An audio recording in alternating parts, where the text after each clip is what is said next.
Hi guys! Welcome to my YouTube channel. No, this is Kuya Potpot Vlog at mayroon tayong isang reaction video po. No, ito po yung mula po sa upload po no ni Kalingap Dan. No, ito yung kwento ng buhay ni Gulay Girl. At syempre, bago tayo magsimula, ay mag-shoutout po muna tayo. May galap shoutout po sa ama ng Kalingap na si Kuya Bal Santos Matubang, Ate Edna Vlogs, Kalingap Rab, sampu ng kanyang mga kasamahan. At syempre, may galap shoutout din po sa lahat po ng sumusuporta sa buong Team Kalingap. Isang mapagpalang umaga po, tanghali o gabi mga Kalingap, saan man kayong sulok ng mundo naroroon. Naway lagi po kayong gabayan ng ating poong may kapal. At yan guys, ang topic natin ngayon po ay yung na-scout po ni Rhea Olarte na nirefer po kay Kalingap Dan. No? Isang estudyanteng dalagita no? Na may pangarap din sa buhay, no? Na makaahon no? Sa hirap tulad po ni Beyonce, no? Ay siya naman po ay nagtitinda ng gulay, no? Panoorin natin ang kanyang kwento, guys. Kalingap, sa mga supporters po, viewers, sponsor, sana po supportan mo ninyo si Kuya Potpot Vlogs. Yun, maraming salamat. Thank you.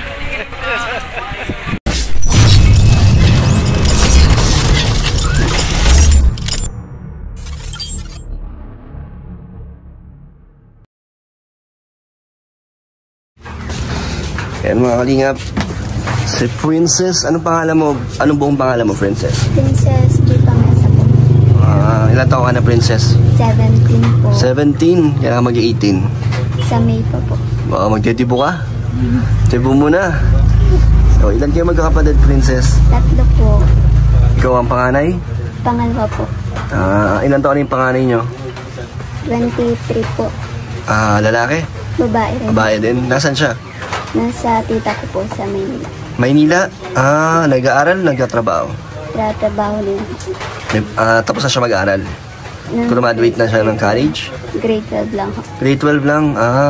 Anong pinapasokan ni ate mo dun? Sa ngayon po naandun lang po siya sa may kay tita po. Bilang ano? Siya nagtatrabaho. Doon lang sa tita mo. So, ikaw, nag-aaral ka ba? Opo. Anong grade mo na? Grade 12 po. Pareho kayo na ate mo? Ba't di na siya nag-college sa ate mo? Inahirapan din po kasi. Sa pag-aaral niya? Opo. Mga financial. So, ikaw, saan ka nag-aaral, Princess? Diyan lang po sa may Sarah Jennifer High School po. Tapos ngayon ay gagraduate ka na? Wow, congrats. Saan ka magka-college yan? Hindi po siya. Pero may plano ka naman mag-college? Bakit? Ba't parang alanganin? Bakit? Di mo sure kung makakapag-aral ka ng college? Bakit naman? Anong problema? Wala po sa kailangan po kasi pera baga po. Ano ba ang gusto mong course pag-graduate mo? Ay, gusto ko po kasi mag-crime baga po. Crime. Criminology? Ba't pulis ang gusto mo? Ano po yung gusto ko yun? Bakit? Sino ba ang inspirasyon mo na sa pagpupulis? Ang dami po kasing may gusto rin po nung kaya po na rin po ako na motivate din po ako. Pangarap mo ba yan? Pangarap mo? Maging pulis din talaga? Pero bakit parang alanganin ang pag-aaral mo sa sa college? Ang po kasi wala rin po kasi magpaparal din po sa akin. Ngayon, sino nagpapaaral sa'yo? Yung papa ko po. Papa mo? Sino-sino ba mga kasama mo dito sa bahay niyo? Yung mama ko po, tsaka po yung bunso pong kapatid ko. Tsaka po si papa na din po. Si papa mo ay nagtatrabaho? May pinagkakakitaan din naman po, pero hindi po sapat. Hindi sapat para sa inyo? Opo. Ba't si mama mo? May trabaho ba si mama mo? Wala po. Wala? So si papa mo lang ang parang nagbibigay ng mga panggastos nyo? Opo. Bakit si mama mo? Ano bang ginagawa niya dito? Nandito lang po siya sa bahay. Bantay po dun sa kapatid ko po. So bukod kay papa mo na sumusustento sa inyo, ano pang mga pinagkakitaan niyo? May iba pa? Wala na. Wala na? Talagang si papa mo lang. So hindi kaya. Kulang pa ba yung kinikita niya para sa inyo? Medyo po. Medyo? Kinakapos pa rin pa kayo sa sa mga kagastusin niyo? Opo.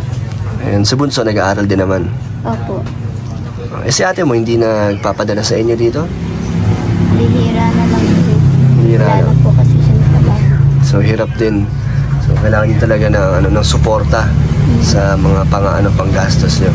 Ni Ate Rhea na nagtitinda daw kayo ng gulay Sa daet. sa diet. So yan isa rin sa mga pinagkakakitaan niyo. Opo. Ilang taon na ba kayo nagtitinda ng gulay?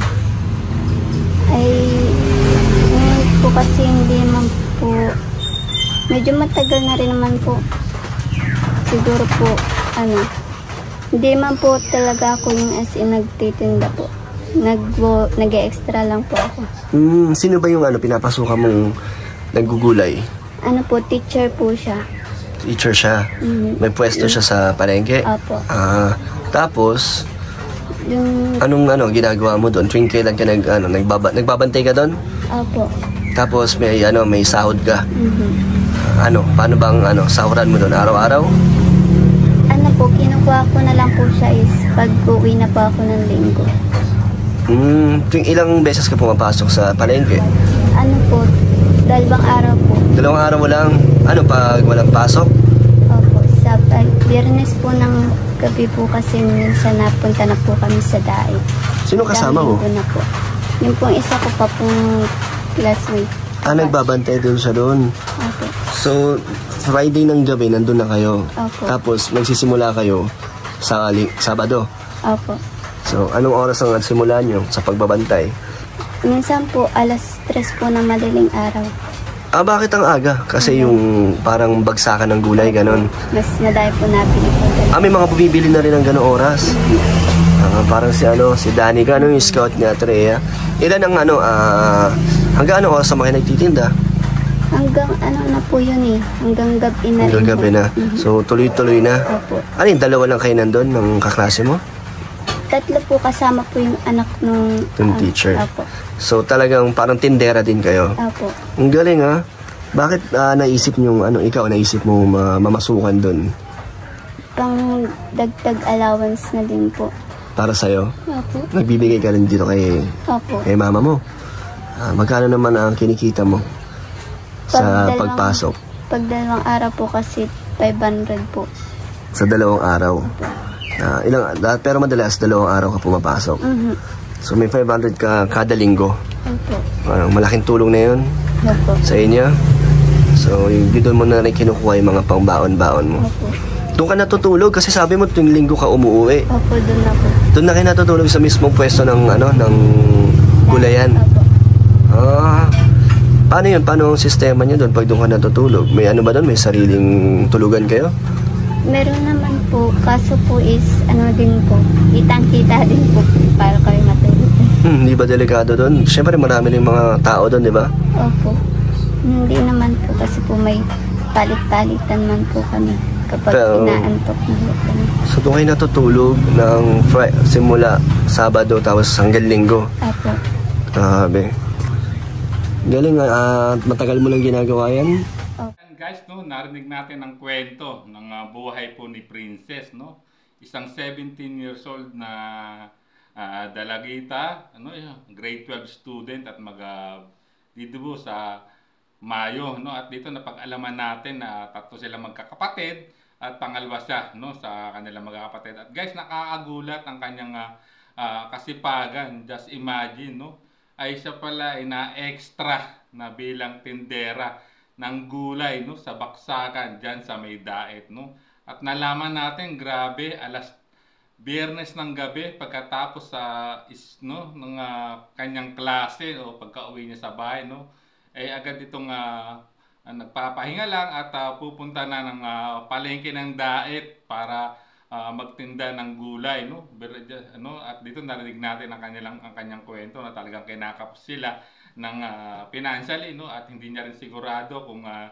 makakapag-aral pa siya ng kolehiyo kasi pangarap niya maging pulis, kasi ayon sa pagtatanong ni Kalingap Dan, criminology ang gusto niya kuha. Ibig sabihin may plano o may pangarap ng batang to kaya ito nagsisikap, na makapagtapos ng pag-aaral kahit mahirap yung kanilang pamumuhay, kinakapos sila, inamin naman po ni Princess. Kaya naisipan niyang umextra bilang tindera ng gulay sa palengke sa daet, At Biyernes ng gabi sila papasok. Linggo na siya, araw na ng linggo siya babalik. Ibig sabihin, doon na siya matutulog kasama yung isa pang tindera na estudyante rin o classmate niya ayon sa kanyang pagkakasalaysay kay Kalingap Dan, at ang may-ari ng pesto ay isang guro sa school na pinag-aaralan, kung saan sila nag-aaral, At talagang grabe, kumikita lang siya ng 500 pesos sa 2 araw, Ibig sabihin, talagang talagang nagsisikap siya para makamit yung kanyang yung kanyang pangarap, matulungan niya yung mga magulang niya, yung pamilya niya, At dito parang ahentulad ko na siya, sa kwento po ng buhay ni Beyonce, na alam naman natin na naglalabada, nakikipaglabandera, para lang kumita, para may pambaon. Ganito rin ang kwento nitong si Princess na na-scout po ni Rhea Olarte na pinasa kay Kalingap Dan, at talagang nakakatuwa itong batang ito, talagang nagsisikap, para makatulong sa pamilya, kahit talagang kita nyo naman sa kanyang na talagang nagsisikap siya. At talagang hindi niya nahihiya kung nagtitinda siya ng gulay, tuwing Biyernes ng gabi hanggang Linggo. Kinabukasan ng Linggo ang balik niya pa, At yung kinikita niya 500, talagang malaking tulong na yon, sa kanyang pambaon, pangdagdag gastusin din po sa pamilya nila, dahil talagang kinakapos sila, at ako talagang napapahanga dito sa batang ire, kay Princess, hoping talagang ay mapanood sana ng lahat na nagmamahal kay Kalingap Dan, Sana ay makita, mapansin to para magkaroon to ng sponsor, dahil nakita niyo naman, napakasipag na bata itong ni Princess, Talagang yung eager niya na makatapos ng pag-aaral, naandun sa kanyang nasa kanya, nakikita natin sa kanya. Kaya lang talagang hirap, yung pamilya, Kaya kahit gusto niya makapag-aral ng kolehiyo, kung hindi naman talaga sapat ang kita, talagang mapapahinto siya. Pero buti na lang at na-scout siya ni Rhea Olarte at na-i-repair kay Kalingap Dan. At talagang mukhang bibo o active magsasagot, at mukhang matalino rin tong batang to. At sa dagdag ko rin na rin, at nabanggit ko na rin to kay Kalingap Dan nung nagpunta ako sa house blessing ni Beyonce. Actually kita niya may itsura, pangarap maging pulis, mukhang rin to pwede rin tong maging makapasok sa Kalingap Angels kung i-repair po ni Kalingap Dan kay Kalingap Rob. Pero sa ngayon siya pa yung nagbablog. Sana sa pamamagitan ng pagre-reaction natin sa beneficiary ni Kalingap Dan ay makatulong tayo na ma-hype at magkaroon po ito ng sponsor na tutulong po sa batang ito kay Princess, guys. So hanggang dito na lang po ang ating reaction video. Maraming salamat po. Hanggang sa muli po nating reaction. Bago tayo tuloy tapos, sa mga hindi pa po nakasubscribe kay Kalingap Dan, please subscribe kanyang official YouTube channel at palike ng kanyang video, share, at don't skip ads para tayo makatulong po sa adhikain po ni Kalingap Dan, guys. So hanggang dito na lang po. Maraming salamat. Hanggang sa muli po nating reaction. There's a vlogger named Kuya Pot, spreading good vibes, giving all he's got. With the camera in his hand, he hits the road, capture moments, sharing stories untold. Kuya Pot, he's the one we adore, bringing smiles, he's got so much more. In this crazy world, he is a ray of light, spreading love and laughter.